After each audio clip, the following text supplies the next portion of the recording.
ভালো লাগছে এই কারণে যে এবছর ৭৭তম বর্ষ, এবং ৭৭তম বর্ষে আরো নতুন করে একটা সুন্দর পরিবেশ নিয়ে এরকম একটা দুর্গাপুজো মণ্ডপ, সামনে হরিসভা দেখতে পাচ্ছি।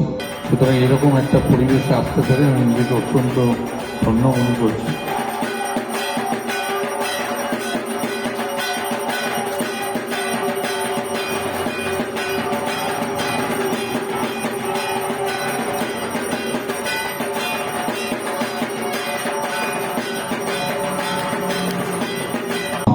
সেই স্পেশাল আশীর্বাদ আমাদের সকলের হৃদয়কে স্পর্শ করুন, পরিবারকে রাঙিয়ে দিয়ে যাক, আরো ভালো হোক, এবং অন্তত আর কয়েকটা দিন যদি বৃষ্টি না হয় তাহলে নিশ্চিতভাবে সবাই হয়তো অত্যন্ত আনন্দ করে পুজোটা কাটাতে পারবেন।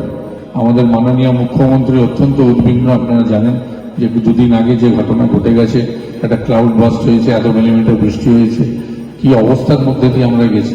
তারপরেও বাঙালির এবং বাংলার শ্রেষ্ঠ উৎসব দুর্গাপুজো কোনোদিনও ম্লান হবে না।